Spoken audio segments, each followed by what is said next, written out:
नमस्कार मेरे प्यारे भाई बहनों। दोस्तों स्वागत है आपका हमारे YouTube चैनल एग्जाम सेलपुरिया में।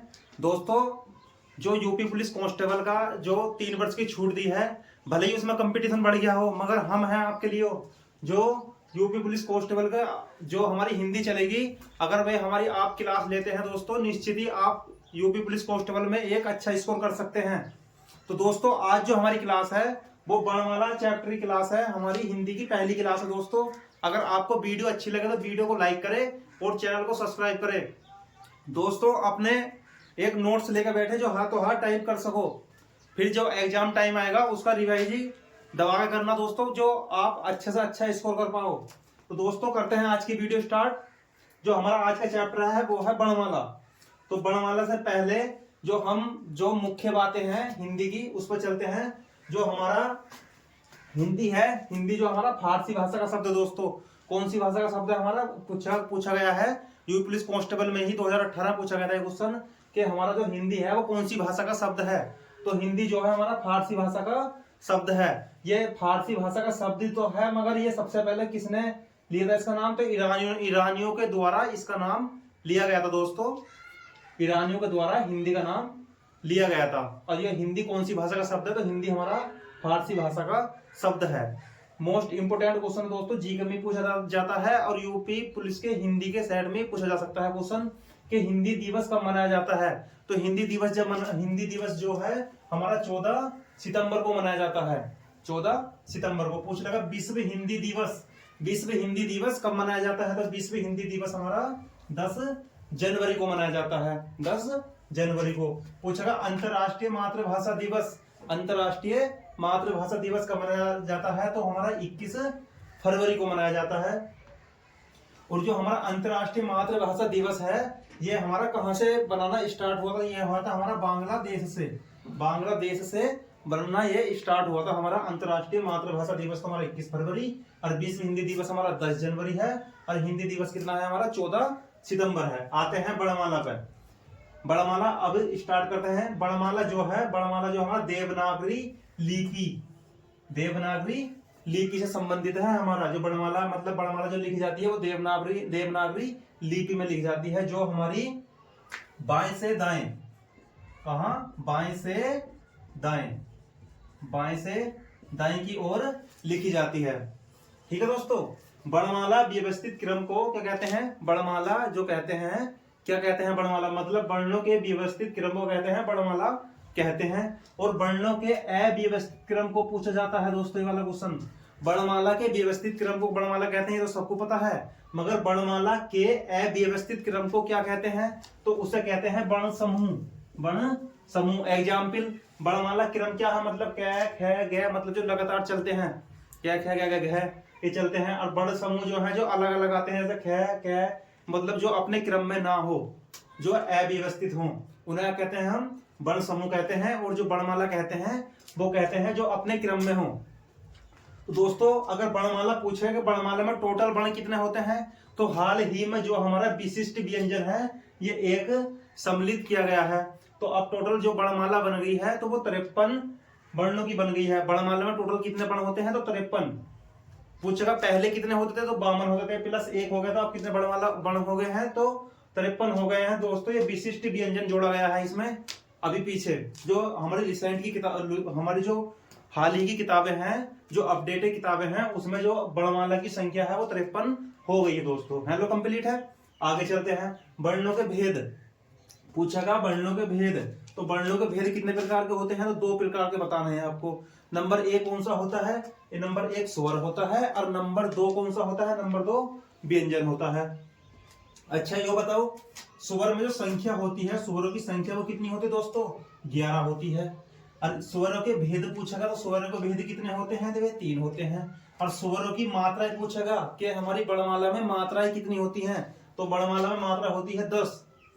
इसमें जो संख्या होती है स्वरों की 11 होती है। वे कौन कौन से होते हैं? वे ए, आ, ई, बड़ी ई, उ, ए, ओ, और हमारा री, ये होते हैं हमारे। और भेद कितने होते हैं? तो 3 होते हैं। स्वर के भेद पूछेगा तो स्वर के भेद कितने होते हैं दोस्तों? 3 होते हैं। वे कौन कौन से होते हैं? हस्व स्वर और हस्व स्वर और नंबर 2 दीर्घ स्वर, और नंबर 3 कौन सा होता है, प्लुप्त स्वर। पूछ लेता है दोस्तों ह्रस्व स्वर का अन्य नाम क्या है, तो अन्य नाम हमारा लघु स्वर भी कहते हैं, इन्हें लघु स्वर भी कहते हैं। नेक्स्ट है दूसरा था हमारा दीर्घ स्वर। दीर्घ स्वर का अन्य नाम क्या है, गुरु स्वर भी है, और हमारा संधि स्वर भी है, जो संधि में प्रयुक्त होते हैं हमारे, जैसे ए मिलकर क्या बनता है हमारा विवल्य जो होते हैं। और नंबर 3 हमारा प्लुप्त स्वर। प्लुप्त स्वर 3 प्रकार के हमारे भेद हैं स्वर में। पूछेगा मात्राएं कितनी है, तो मात्राएं कितनी है दोस्तों 10 है, ये ध्यान रखना है। और नंबर जो 2 भेद था हमारा व्यंजनता, तो व्यंजन में जो हमारी मूल संख्या, व्यंजन की मूल संख्या पूछेगा तो मूल संख्या बतानी है 33 दोस्तों। वर्णमाला में मूल व्यंजनों की संख्या कितनी होती है, तो मूल व्यंजन संख्या होती है दोस्तों 33। वे कैसा कैसा होती है, तो स्पर्शी व्यंजन होते हैं इसमें 25, स्पर्शी व्यंजन कितने होते हैं 25 होते हैं।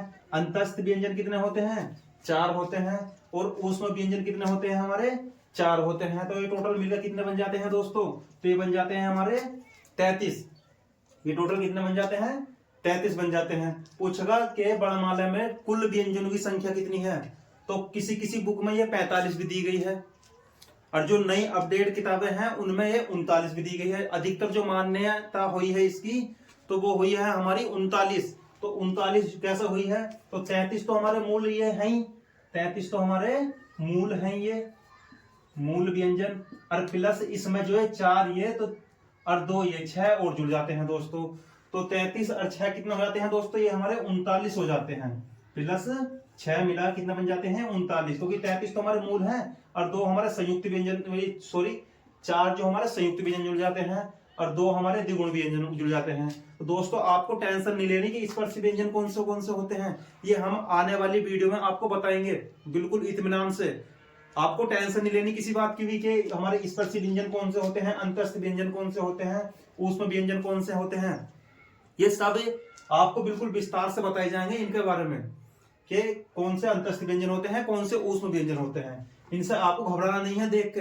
अभी तो मैं सिर्फ इनके प्रकार बता रहा हूँ, जो ऊपर ऊपर की मोटी मोटी चीज है, मोटे मोटे मतलब जो है वो आपको बता रहा हूँ सिर्फ। आगे आना जो हमारी आगे वीडियो आएगी उसमें स्पर्शी व्यंजन, अस्तंत व्यंजन, ऊष्म व्यंजन कौन कौन से होते हैं बिल्कुल आपको बिल्कुल विस्तार तरीके से बताया जाएगा। तो हमारे टोटल कितने होते हैं, कुल संख्या कितनी होती है व्यंजनों की, वो होती है संयुक्त व्यंजन कितने होते हैं हमारे इसमें 4 होते हैं, और द्विगुण व्यंजन इसमें 2 जुड़ जाते हैं। तो टोटल कितने जुड़ जाते हैं, मूल व्यंजन में 6 जुड़ जाते हैं। तो टोटल कितनी होती है इनकी संख्या, तो इनकी संख्या टोटल जो हो जाती है वो 39 हो जाती है। नेक्स्ट व्यंजनों के भेद पूछेगा, तो व्यंजनों के भेद कितने होते हैं, तो वे भी 3 होते हैं। पूछेगा स्वर के भेद कितने होते हैं, तो वे भी कितने होते हैं 3 होते हैं। स्वर के भेद कौन कौन से थे, ह्रस्व दीर्घ प्लुप्त।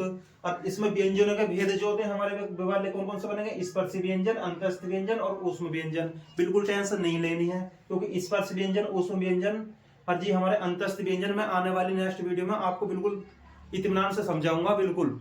और जो हमारे होते हैं अल्प प्राण, महाप्राण, ये सारे आपको शॉर्ट ट्रिक द्वारा बताए जाएंगे, बिल्कुल याद करने में बिल्कुल आसानी।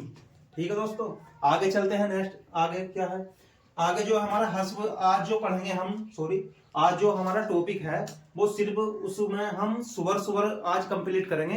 नेक्स्ट वीडियो जो रहेगी हमारी कल, तो उसमें जो करेंगे हम कंप्लीट वे व्यंजन करेंगे। आज की जो वीडियो रहेगी वो सिर्फ हमारे स्वर कंप्लीट होंगे दोस्तों उसमें। ठीक है, तो दोस्तों देखते हैं पहला जो हमारा ह्रस्व स्वर था, ये ह्रस्व स्वर कहते किसे हैं, तो ह्रस्व स्वर कहते हैं जिन स्वरों के उच्चारण में बहुत कम समय लगता है, जिन स्वरों के उच्चारण में बहुत ही कम समय लगता है, तो उसे कहते हैं दोस्तों, उसे ह्रस्व स्वर कहते हैं। क्या कहते हैं, ह्रस्व स्वर। पूछेगा ह्रस्व स्वरों की संख्या कितनी है, तो संख्या बतानी है आपको 4। कितनी है दोस्तों, 4 संख्या है। और ये ह्रस्व स्वर कौन कौन से होते हैं, तो इसमें ए होता है, ई होता है, उ होता है और रीरी होती है। पूछेगा ह्रस्व स्वरों की संख्या कितनी होगी, 4। कौन कौन से होंगे, ए, ई, उ, रीरी। ह्रस्व स्वर कहते किन्हें हैं, जिन्हें बोलने में बहुत कम समय लगता है, उन्हें कहते हैं ह्रस्व स्वर कहते हैं। नंबर 2 पर आते हैं दीर्घ स्वर। दीर्घ स्वर इसमें क्या है, जिनके उच्चारण में ह्रस्व से अधिक समय लगता है, जिनके उच्चारण में ह्रस्व से अधिक समय लगता है, तो उन्हें कहते हैं दोस्तों दीर्घ स्वर कहते हैं। तो इनकी संख्या कितनी होती है, तो इतनी होती है, इनकी संख्या 7 होती है। टोटल स्वरों की संख्या कितनी होती है हमारी, 11 होती है। 4 तो हो गए हमारे हस्व हो गए, दीर्घ कितना हो गए 7, तो पूरे कंप्लीट हो गए 11। तो दोस्तों किसी किसी एग्जाम में पूछ लेता है कि परंपरागत के आधार पर स्वर कितने होते हैं। क्या पूछ लेता है? परंपरागत के आधार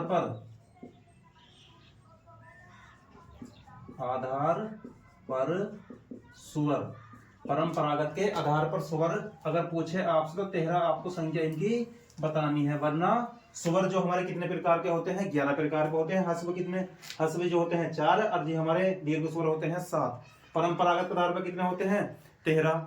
अगर दोस्तों किसी वजह से स्वर पूछ ले, बस स्वरों की संख्या कितनी है, अगर उसमें ऑप्शन में 11 नहीं दिया है तो आपको 13 लगाना पड़ेगा। और उसमें 11 और 13 दोनों दिए हैं तो फिर भी आपको 13 ही लगाना पड़ेगा। अगर 13 ऑप्शन नहीं है तो जब आपको 11 स्वर लगाने पड़ेंगे। ठीक है, हेलो, बात कंप्लीट है। आगे चलते हैं। आगे हमारा विलुप्त स्वर, जिन स्वरों के उच्चारण में हस्व और दीर्घ स्वर से अधिक समय लगता है। जिन स्वरों के उच्चारण में हमारा हस्व और दीर्घ से अधिक समय लगता है उन्हें कहते हैं विलुप्त स्वर कहते हैं। जैसे राम कहते हैं ना, राम, ओम, ये वाले वर्ण जो आते हैं जो थोड़े खिंच के बोलते हैं वे हमारे विलुप्त स्वर में आते हैं। जैसे राम, बहुत लोग आते हैं राम, ओम, ये सब हमारे किसमें आते हैं? विलुप्त स्वर में आते हैं, जिन्हें बोलने में अधिक समय लगता है। आगे चलते हैं। एक होते हैं हमारे सजातीय स्वर। कौन से होते हैं दोस्तों? सजातीय स्वर होते हैं। और दूसरे होते हैं विजातीय स्वर। पूछेगा हमारे जाति के आधार पर कितने होते हैं, तो जाति के आधार पर 2 प्रकार के होते हैं। एक तो होते हैं हमारे सजातीय स्वर और दूसरे कौन से होते हैं? वे होते हैं हमारे विजातीय स्वर। सजातीय स्वर जो होते हैं वे कितने प्रकार के होते हैं? वे 3 प्रकार के होते हैं। 3 होते हैं, सॉरी। सजातीय स्वर जो होते हैं वे 3 होते हैं और हमारे विजातीय स्वर कितने होते हैं? वे 4 होते हैं। विजातीय स्वर कितने होते हैं? 4 होते हैं। सजातीय स्वर में आते हैं, सजातीय स्वर में 3 प्रकार कौन कौन से होते हैं? जैसे ए मिलकर बनेगा आ, एक तो ये होगा। दूसरा कौन सा होगा? ई और ई मिलकर बनेगा बड़ी ई, दूसरा ये रहा। तीसरा रहेगा ऊ मिलकर बनेगा बड़ा ऊ, नंबर 3 ये रहा। आगे चलते हैं। विजातीय स्वर, विजातीय स्वर कितने प्रकार के बताए मैंने आपको दोस्तों? 4 प्रकार के बताए हैं। तो विजातीय स्वर 4 प्रकार कौन कौन से? ए प्लस ई मिलकर बनेगा ए, तो एक ये रहा। और हमारा ए और ए मिलकर बनेगा बड़ा ए, तो दूसरा ये रहा। तीसरे पाते हैं ए और ओ मिलकर बनेगा बड़ा ओ, सॉरी ओ, तो तीसरा ये रहा। चौथा है हमारा ए प्लस ओ मिलकर बनेगा बड़ा ओ, तो चौथा ये रहा। हमारे 4 प्रकार के हमारे ये होते हैं विजातीय स्वर। एक होते हैं हमारे मूल दीर्घ स्वर। मूल दीर्घ स्वर वे कौन कौन से होते हैं? ए, बड़ी ई और ऊ। एक होता है हमारा संयुक्त स्वर। संयुक्त स्वर कौन से होते हैं हमारे? ए, बड़ा ए, ओ और बड़ा ओ। ये हमारे जीभ के आधार पर स्वर, जीभ के आधार पर स्वर कितने प्रकार के होते हैं? 3 प्रकार के होते हैं। कौन कौन से? एक तो हमारे अग्र स्वर, एक मध्य स्वर, एक कौन सा होते हैं? हमारे पश्च स्वर होते हैं। अग्र स्वर जो होते हैं हमारे अग्रीय, जब भी बोलो तुम अग्र स्वर बोलोगे तो अग्रीय बोलना है आपको। ई है तो बाद में क्या बोल लिया है? ई और ए बोल लिया है, तो बाद में जितने भी हमारे ई और ए आएंगे सब हमारे किस में आ जाएंगे? हमारे अग्र स्वर में आ जाएंगे। मध्य स्वर में ध्यान रखना है दोस्तों, आपको क्या ध्यान रखना है? हमारा ए। मध्य स्वर में क्या आता है? हमारा ए। और बाकी बचे हुए जो भी हमारे पश्च स्वर हैं वे बाकी जो हमारे 11 स्वर थे उन्हें छोड़ गए, इन्हें 5 को छोड़ के बाकी सब इसमें आ जाएंगे। और एक ही ध्यान रखना है हमारा आ, ये डॉक्टर वाला जो होता है ये भी हमारा पश्च स्वर में आता है। नेक्स्ट है हमारा मुखा कीर्ति के आधार पर स्वर। मुखा कीर्ति के आधार पर स्वर कितने प्रकार के होते हैं दोस्तों? वे 4 प्रकार के होते हैं। संवृत स्वर, संवृत स्वर होते हैं ई, बड़ी ई, ऊ और ओ। और हमारे अर्ध संवृत स्वर तो कौन से होते हैं? ए और ओ, ए और ओ होते हैं। विव्रत स्वर कौन से होते हैं? हमारे आ होता है। और एक होता है हमारा अर्ध विव्रत स्वर। अर्ध विव्रत स्वर होते हैं हमारे ए, आ, ए, ओ। ये हमारे कौन से होते हैं? अर्ध विव्रत स्वर होते हैं। एक होते हैं हमारे आगत स्वर। आगत स्वर कौन से होते हैं हमारे? ये वाला आ जो होता है जो डॉक्टर पीछे लगता है, उसे वाले बताया था मैंने आपको। ये कहीं में आता है हमारा आगत स्वर भी कहते हैं इन्हें। जैसे ऑफिस और ऑफिसर या डॉक्टर को जो लगाते हैं ऊपर से दीजिए, वे हमारे कहीं में आते हैं? वे हमारे कहीं में आते हैं? आगत स्वर में आते हैं। दोस्तों इनसे कभी आज क्वेश्चन पूछ लेता है, मगर फिर भी आपको बिल्कुल बारीकी से पढ़नी है हिंदी, तो इन्हें भी आपको देख लेना चाहिए। हमारे होते हैं कंठ। कंठ में कौन से होते हैं? हमारे ए, आ और विसर्ग, ये हमारे कहीं में आते हैं? कंठ स्वर में आते हैं। तालु स्वर कौन कौन से होते हैं? छोटी ई और बड़ी ई होती है। मूर्धन्य कौन सा होते हैं हमारे, रीडी होता है। और ओष्ठ्य कौन सा होता है हमारा, छोटा ओ और बड़ा ऊ होता है। और कंठ तालव्य कौन सा होता है हमारा, छोटा ए और बड़ा ए होता है। और कंठ ओष्ठ्य कौन सा होता है, ओ और ओ होता है हमारा। और नासिक कौन सा होता है हमारा, अंग, और जिसपे अंक का बिंदु लगता है ऊपर, ये होता है दोस्तों। तो दोस्तों ये थी हमारी वीडियो, और आगे ही जितने हमारा टोटल हिंदी इस चैनल पर कंप्लीट कराई जाएगी A to Z, बिल्कुल बारीकी तरीके से, शुरू से लेकर मतलब जीरो से लेकर शिखर तक, बिल्कुल बहुत ही सिंपल तरीके से आपको समझाया जाएगा इसमें। बस आपको साथ ही साथ नोट्स बना के चलने हैं अपने, जिससे मैं आप एग्जाम समय के टाइम उन्हें रिवाइज कर सकें और एक यूपी पुलिस कांस्टेबल में एक अच्छा स्कोर कर पाए। तो दोस्तों करते हैं आज की यही वीडियो समाप्त, मिलते हैं कल फिर आपसे। जय हिंद जय भारत।